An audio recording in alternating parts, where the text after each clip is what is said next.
هەژمارێک وڵاتی و دکاندارên ناحیا ڕۆڤیا یا گرێدای سەر بە قەزا بەردەڕەش لە دژی هەرفاندنا دکان و خانیên wan ji layê bajarvaniyê ve xirvebûneka narazîbûnê encamdan û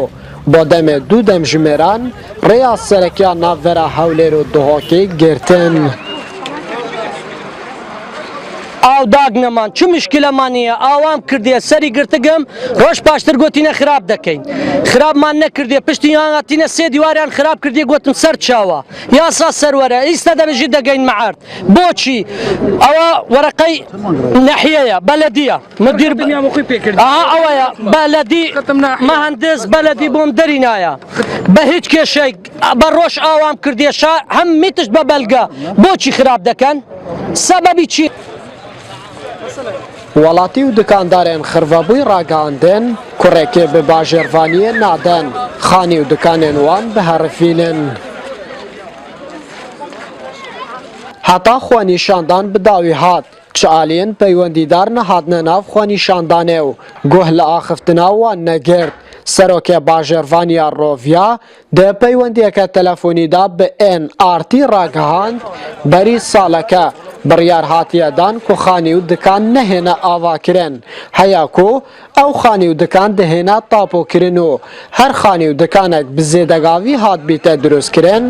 dihêne herifandin. بس ئەوڕۆ گوتگن تەجاوز ڕابگرێت تەجاوز بۆ ئەو کەسە تەجاوزە خارجی بەلەدی بیتن ئەیە قەتعا لە تەنیشتیە ئەی قەتعاش لە تەنیشتیە مەدرسەش لە دەرستیە دوکان لە تەنیشتیە ئەش بە بەلگە خر بۆ دەردێنم سەور دەکەم خانی چەند کەس خراپکرا خانی وا پێداتێت لە وا لە بەردەڕەشەوە دەست پێ دەکەتن مزاهرە 500 نەفەرینە Bajarvaniya nahiya Rovya çend dikan û xaniyekên sunûrê wê nahiyê bi sedema zêdegavî û nebûna molata avakirinê herifandîne. Ev ê yekê jî dilgiraniya xudanên wan lê keftiye û dibêjin em xudan senedîn û berî ew dikanên xwe ava bikin molat ji bajarvaniya deverê wergirtîne.